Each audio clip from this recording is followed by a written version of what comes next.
So hello students, দেখো এবার আমাদের নেক্সট কি কি কোশ্চেন আমরা তোমার সাথে শেয়ার করতে চলেছি। তো দেখো নেক্সট কি কি আছে, একটু পরের দিকে যাই আমরা, তারপর ওই কোশ্চেনগুলো দেখব। ফার্স্ট কোশ্চেন দেখো কি বলেছে। ক্যালকুলেটর নেওয়ার একদম দরকার নেই, যা হবে এখান থেকেই হয়ে যাবে। বলছে 5 moles of an ideal gas expands reversibly from a volume 8 liter, that is the decimeter cube, to 80 decimeter cube, that is liter, at a temperature of 27 degrees centigrade. You have to calculate the entropy change. First of all, কোশ্চেনটা solve করার আগে entropy চেঞ্জের সিস্টেমের entropy চেঞ্জের কি কি relation মনে রাখা দরকার, আমরা জাস্ট সেইগুলো একটু জট ডাউন করে নিই, যাতে আমাদের নতুন করে আর পড়ার দরকার না পড়ে। দেখো, ডেলেস সিস্টেম দুটো ফর্মুলা কিন্তু মনে রাখতে হবে। কি কি? এন সিভি বার, অবভিয়াসলি জানো সিভি বার মানে কি, heat capacity at constant volume, molar heat capacity at constant volume, LN T final by T initial plus N R LN V final by V initial. Clear? Next, এবার যদি আমি প্রেসারের রেসপেক্টে করতে চাই, তাহলে দেখো আমাকে কি মনে রাখতে হবে, del S system is equal to N CP bar L N TF by TI minus N R L N PF by PI. General আমরা কাজ করি, দুটো ফর্মুলা আমরা রেডি করে রাখি, যখন যেটা দরকার, যতটা দরকার আমরা সেটাকে কাজে লাগাবো। ঠিক আছে? যেহেতু ফর্মুলাগুলোকে এন্ট্রপির এক জায়গায় জট ডাউন করছি, সেই জন্য আমি বেসিক্যালি ডেলেস সারাউন্ডিংটাও লিখে রাখি। Del S surrounding always q reversible by temperature of the surrounding. ঠিক আছে? তা আমার এখানে কি লাগবে, আমাকে বলেছে calculate the change of entropy. Obviously সিস্টেমের সারাউন্ডিং হলে তোমাকে কিন্তু এক্সপ্লেন করে দিত। So it is totally observed, it is clearly observed from the question that you have to calculate the change of entropy. And what is the change of entropy? That is the change of entropy of the system. Okay? তাহলে দেখো কি কি দিয়েছে, what is given in the problem, n is equal to 5 mole. Okay? Expands. So the process is expansion. Reversibly. It will be reversibly. What is the initial volume? The initial volume will be 8 decimeter cube, that is 8 liter. আর কি? V final. V final কি? V final হচ্ছে 80 decimeter cube, that is liter. So it will be 8 liter and it will be 80 liter. ঠিক আছে? এবার দেখো ভালো করে কি বলেছে, টেম্পারেচারটা কত, 27 ডিগ্রি, তার মানে T is equal to 300 kelvin, which is fixed here, which is fixed here. তাহলে কত হবে, এইটা কি, which is fixed. So the volume change is given আর temperature is fixed. So as the temperature is fixed, we shall I write that TF is equal to TI, তার মানে temperature is equal to TF is equal to TI। তাহলে TF যদি TI হয়, তাহলে ln1 কত, 0। So the first term is 0 and what is obtained from the second term, that is del S system is equal to, it is nothing but nR ln VF by VI. Clear? So what is N? N means 5 mole. What is R here? 8.314 joule per Kelvin per mole. Then Ln कितना है, देखो तुम्हारा final volume है 80 और जो initial volume वो क्या है, वो है तुम्हारा 80। ठीक है? तो अभी देखो क्या है, डेलेस सिस्टम, जो यूनिट है उसको कैंसिल आउट करो, मोल मोल इनवर्स कैंसिल आउट हो गया। अभी देखो वो क्या है, ln 80 by 8 मतलब ln 10, सो 5 इंटू 8.314 इंटू ln को लॉग में ले जाओ, तो ln को अगर तुम लॉग में ले जाओ क्या होगा 2.303, सो 2.303 log base 10 of 10, log base 10 of 10, so log base 10 of 10 का मतलब 1, তাহলে কত হবে দেখো 5 into 2.303 আর 8 পয়েন্টের পর যেগুলো আছে সেগুলোকে তুমি যদি মিস করে লেখো তাহলে এটা মোটামুটি কত আসবে 8 দুগুণে 16, 8 into 2 যা 16, 16 into 5 80, তার মানে যদি 80 হয় অলরেডি তোমার ফার্স্ট অপশন নেগলেক্ট হয়ে মানে চলে গেল। পরে পয়েন্টের ডিজিট আছে, কখনোই সেটা 107 পর্যন্ত নিয়ে হবে না, এটা 0.314, তার মানে কত হচ্ছে 3 তিরিকে 9, তার মানে কত হচ্ছে 8.314, 8 এটা আমি যদি বলি 8.5, এটাও যদি ধরি আমি 2, এটা 8.5 করে এটাকে 2 করে নিলাম, মানে এটা একটু বাড়ালাম এটা একটু কমালাম, তাহলে 8.5 into 2 তার মানে কত হচ্ছে 17 into 5 তার মানে 17 into 5 নিয়ার অ্যাবাউট 5 সাথে 35, তাহলে 3 8 85 ছাড়িয়ে আছে, তার মানে নিয়ার অ্যাবাউট 97.73 সামথিং হতে পারে, ঠিক আছে, you can check it, but the process will be this one. Okay, next question তাহলে কি আসছি দেখো, বলছে melting point of a solid, melting point means suppose melting point কিছু বলেছে, melting point of a solid, so the substance name is not given, so we can say that A is a substance present in the solid phase. In case of melting, it will be transferred to A present in the liquid phase. So this is the process of melting. Okay. Next হচ্ছে কি, next হচ্ছে দেখো আমাকে কি করতে বলেছে, melting point that is the freezing point or melting point, it will be given x Kelvin.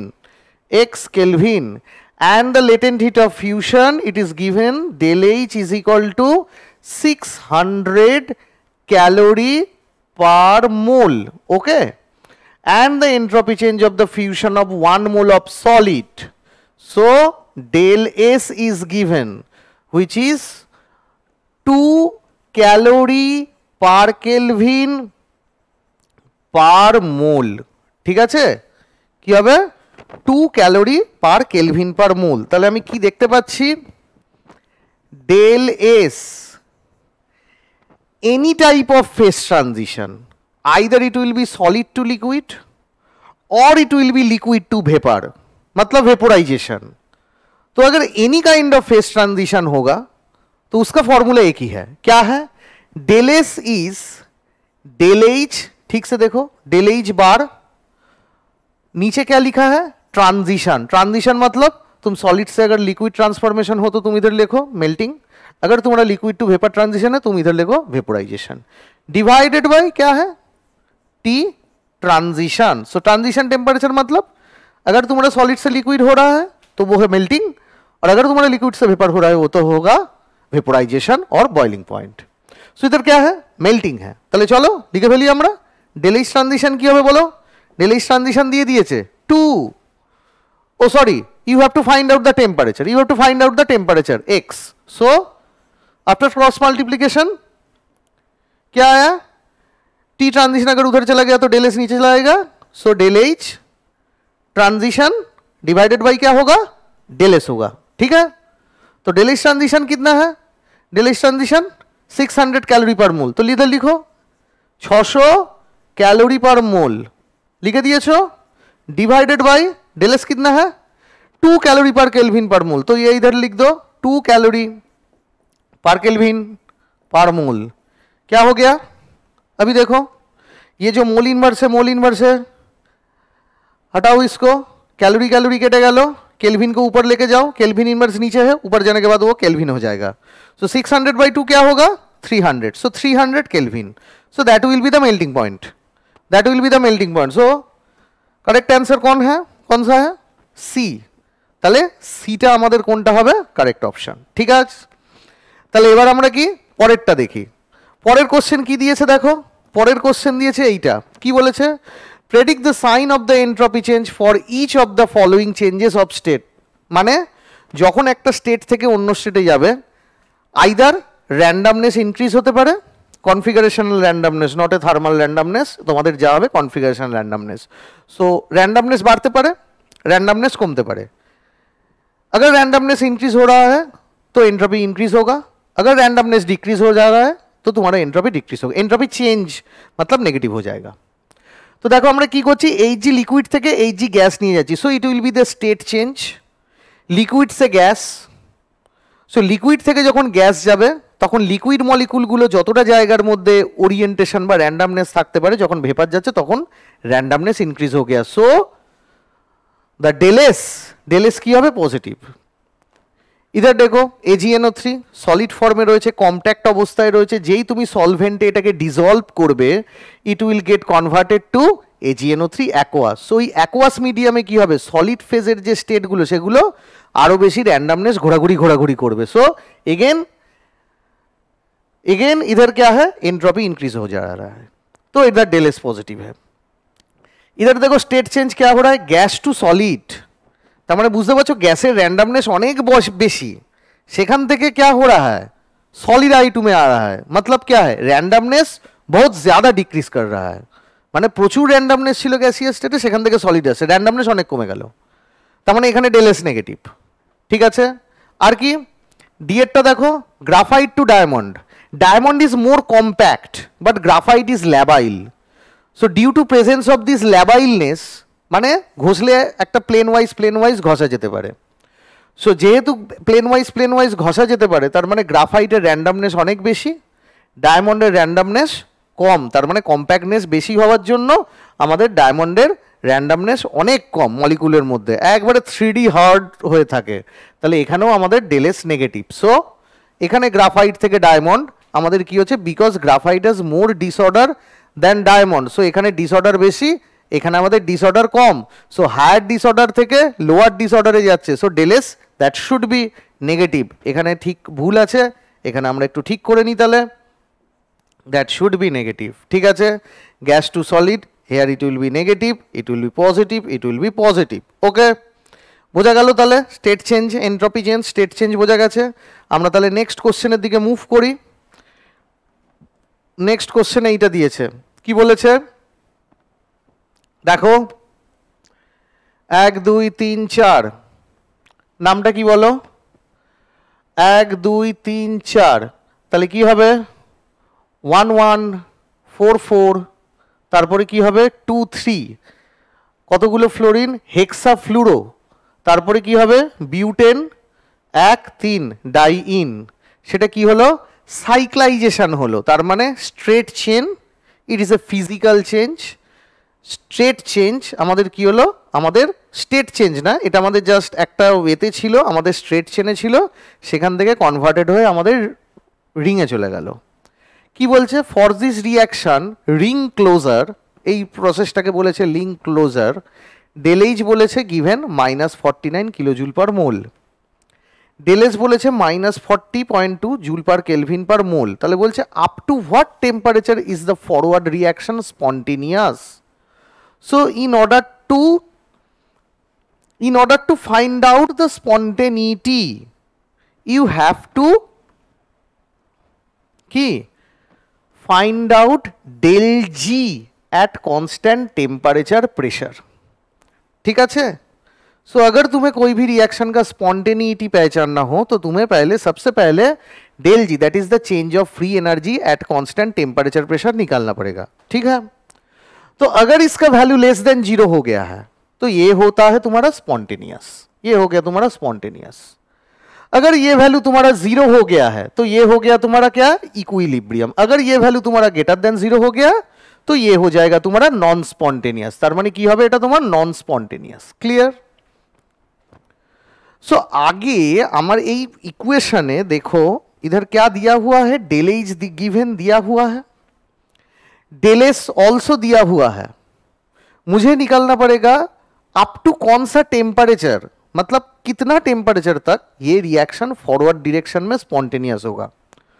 सो ये तो तुम्हें सबको ही पता है कि जो इक्वेशन है वो क्या है, del G is equal to क्या है, del H minus T del S, है कि नहीं। डेल एच नेगेटिव है, डेल एस नेगेटिव है, तो नेगेटिव नेगेटिव पॉजिटिव हो गया। मुझे पता है केल्विन कभी भी नेगेटिव नहीं हो सकता है, केल्विन स्केल में टेम्परेचर कभी भी नेगेटिव नहीं होगा। डिग्री सेंटीग्रेड में नेगेटिव होगा पर केल्विन स्केल में कभी भी नेगेटिव नहीं होगा। सो पहले चलो मैं निकल सकता हूं इधर क्या, किस टेम्परेचर में तुम्हारा रिएक्शन इज अंडर इक्विलिब्रियम, मतलब कौन किस टेम्परेचर में जो रिएक्शन है इस रिएक्शन इज अंडर इक्विलिब्रियम। তাহলে কোন টেম্পারেচারে হবে দেখে নেওয়া যাক। আমি ধরে নিলাম late the reaction is under equilibrium. So as it is equilibrium, so del G 0. So del G 0 means del H T del S, sorry, del H is equal to T del S. So temperature क्या है, del H by del S. So del H कितना है देखो, -49 kilo joule पर मोल, तो ये हो गया -49 किलो जूल पर मोल। अभी del S कितना हो गया, -40.2 किलो जूल पर केल्विन पर मोल, जूल पर केल्विन पर मोल, ठीक है। तो अभी देखो नेगेटिव नेगेटिव चला गया, ये है किलो जूल और ये है तुम्हारा जूल, तो किलो जूल को पहले जूल में कन्वर्ट करो, तो क्या होगा 49 into 10 to the power 3 divided by 40.2। Okay, তাহলে কি হলো দেখো, জুল আর এই কিলো জুল যদি আমি 10 টু দি পাওয়ার 3 করে দিই তাহলে এটার কিলো জুল থাকবে না, জুল হবে, জুल जूल কেটে গেল, मोल इनवर्स चला गया, तो केल्विन इनवर्स ऊपर जाने के बाद केल्विन हो जाएगा, ठीक है। तो अगर मैं इसको करूं तो ये हो जाएगा मेरा कितना 1219 केल्विन, ठीक है, 1219 केल्विन। যদি ডিগ্রি সেন্টিগ্রেড করি after subtracting 273 we will get 946 degree centigrade. So we will get 946 degree centigrade. मतलब अगर मेरा टेम्परेचर ये रहा तो ऑब्वियसली क्या है, डेल एच का मतलब, डेल एच इधर कितना दिया है, डेल एच दिया है 49000 जूल में मैं बिठा रहा हूं। Then del S minus minus plus हो गया, टेम्परेचर पता नहीं, अभी तक टेम्परेचर इधर मैंने पता चल गया मेरा टेम्परेचर क्या है, पर मैंने इधर इसको बिठाया नहीं। अभी देखो डेल एस क्या दिया, डेल एस क्या दिया 40.2, सो 40.2, ठीक है। अब देखो अगर मेरा टेम्परेचर ये रहा और इसको मैंने इधर पुट किया तो पूरा जो वैल्यू है ये डेल जी 0 हो जाएगा। पर अगर मेरा टेम्परेचर जो है वो 1219 केल्विन से कम रखा, माने এই টেম্পারেচার যেটা 1219 কেলভিন তার থেকে যদি আমি এখানে কম রাখি তাহলে কি হবে, positivity that will be less than this negativity, মানে পজিটিভ ভ্যালুটা নেগেটিভের থেকে কম হয়ে যাবে ম্যাগনিটিউড ওয়াইজ, তাহলে more negative less positive, so del G will be negative, so spontaneous. After that अगर मैंने टेम्परेचर 1219 केल्विन को से ज्यादा टेम्परेचर मैंने इंक्रीज कर दिया तो क्या होगा, 1219 केल्विन से जो टेम्परेचर है वो मेरा ज्यादा इंक्रीज कर दिया, तो क्या होगा, इसको तुम इधर बिठाओ तो क्या हो जाएगा, पॉजिटिविटी इंक्रीज हो जाएगा, positivity increase less negativity, so you will get del G positive. मतलब इसका वैल्यू क्या है, इसका वैल्यू है तुम्हारा del G, so you will get positive del G. तो अगर पॉजिटिव डेल जी रहा तो वो क्या हो जाएगा, नॉन स्पॉन्टेनियस, ওটা নন স্পন্টেনিটি পেয়ে যাবে। তাহলে নন স্পন্টেনিয়াস, তাহলে কি দেখলে নন স্পন্টেনিয়াস কি 1219 কেলভিন টেম্পারেচার, ওর বেশি হলে নন স্পন্টেনিয়াস, ওর কম হলে স্পন্টেনিয়াস, আর ওখানে থাকলে আমাদের কি ইকুইলিব্রিয়াম। ক্লিয়ার? তাহলে আমরা এই লেকচারে এই কনসেপ্টগুলো দেখলাম, এরপরে আমরা নেক্সট থার্ড লেকচারটায় যাব, দেখব সেখানে আমাদের জন্য কি কি কোশ্চেন ওয়েট করছে। চলো তাহলে।